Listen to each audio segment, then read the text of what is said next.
I had an interesting experience the other day. I went to the keg. I go there because I have food allergies, and they're very careful with people who have food allergies.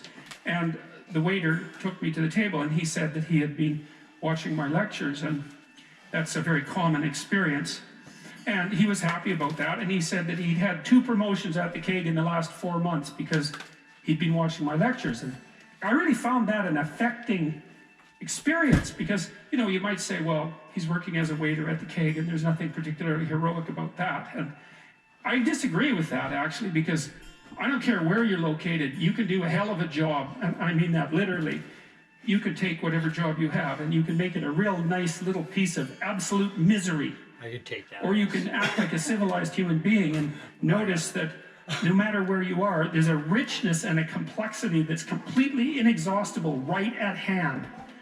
And then you can take that seriously and you can say, well, I happen to be a waiter at the keg, and he's a young guy, and perhaps that isn't where I want to end up, but it's not nothing. It's a rich environment, and I can make it a lot better if I want to. I can get along properly with my coworkers and not gossip behind their back, and I can treat my customers properly, and if an opportunity comes my way, I can take it, and I can see what happens. And so he said that's what he'd started doing, and that things were working out much better for him. He was in a much better job than he was 3 months ago. In 3 months, that's nothing, right? I mean, that's a nice trajectory. It's an uphill trajectory, and that's what you want, really. An uphill trajectory is actually even better than being somewhere good, as far as I'm concerned, because one of the things that really makes your life meaningful is the clear realization that you're headed somewhere better than you are now. And then it's even better if you also understand that there's a direct causal relationship between the things that you're doing and the steepness of that incline.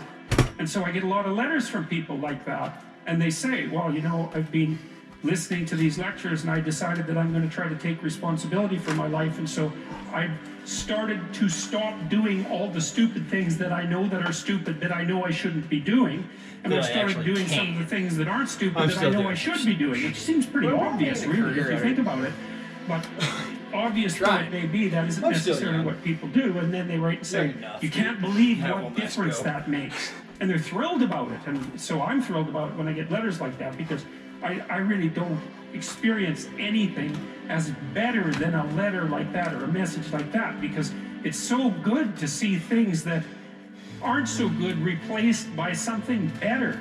And I really do think it's an open question. I truly believe it's an open question to what degree we could make things better if that's what we actually aimed at doing. Well, there's 2 modes of being in the world, right? There's one where you adopt the responsibility for living properly, for being properly, and you make the sacrifices necessary for doing that, and then everything will flourish properly. And the other one is a pathway of resentment, bitterness, and rejection, and murder, and genocide, and that just seems exactly right to me. Please don't kill the rabbit. If the positive path beckons, if you can actually see what it is, if you can lower yourself enough to see what it is. Carl Jung said once that modern people didn't see God because they didn't look low enough. It's a phrase I really, really like, because people denigrate the opportunities that are right in front of them.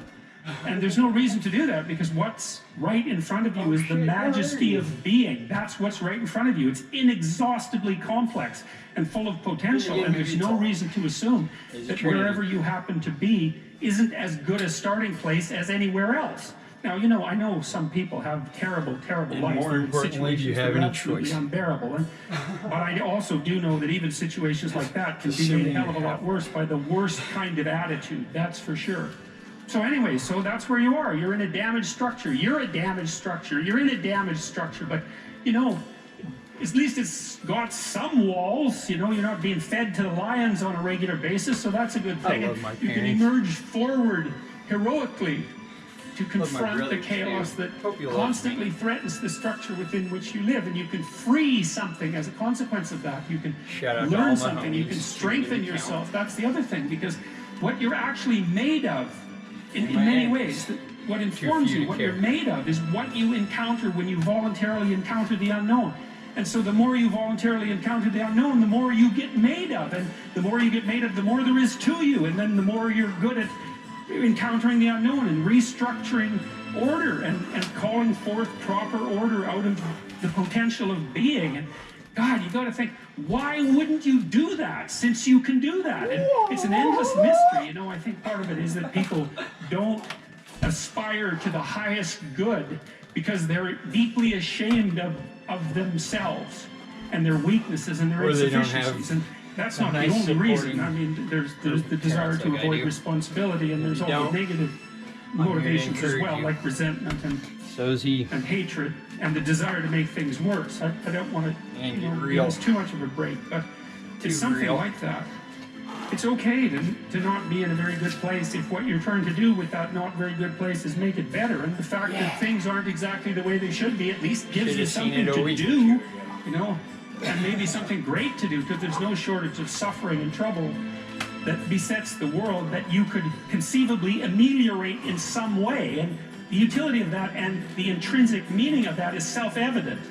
So it also makes me curious about nihilism, for example, and despair, because, I mean, I understand those emotions, I understand them deeply, and the intellectual mindset goes along with it, but they just seem beside the point to me in some sense, because there are so many things that need doing, that all you really have to do is open your eyes and look at them, and then decide that you're actually going to do something about them. And you might think, well, what's within my scope of influence is so trivial that it's not worth doing. It's like, it won't stay trivial for long if you do it.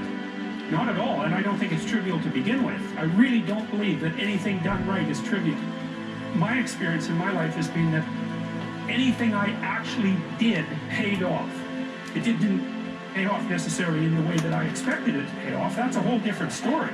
But if it was genuine commitment to do something, even if it went sideways and the outcome was really something other than what I expected, the net consequence over time was nothing but good. So every new frontier that can be conquered is an advance forward, and there's no shortage of frontier because we're surrounded by the unknown, we're surrounded by our own ignorance, and we can continually move into that domain, into the domain of chaos, or we can restructure pathological order, and that's the secret to proper being. And so then you encounter chaos that way, you know, and then you can regard yourself as the sort of entity that, despite its insufficiency, has the capability to conquer chaos, despite the danger of that. That's the other thing, because the fact that you're fragile is actually a precondition for your heroism, because if you weren't fragile, then there'd be nothing heroic about doing something difficult, right? Because if you couldn't be hurt or damaged or defeated or end up in failure, then where's the moral courage in the endeavor? It has to be that the fragility is built into the courage, and so it's not a reason not to engage in it at all. In fact, quite the contrary. And so, well, and so then, you know, what do? Well, you put the city back together, and maybe the way you want it, so that it's functional and efficient and beautiful, and so that people can flourish there, and flourish in a manner that makes them feel that the unbearable catastrophe of being is worth it for the experience. That's what you're aiming at. And it's not an impossibility. It's not an impossibility. And then not only that, not only do you repair the city when you do that, but you make yourself the sort of thing that continually repairs the city. And that's even better. Especially when that's the end goal, because it's not the repair of the city that's the goal. It's the transformation of yourself into the thing that continually repairs the city. And so there's just no reason for that not to happen. Opening out house down here. The more it can happen, the better. Not a real one. More like a junkyard. Might be better.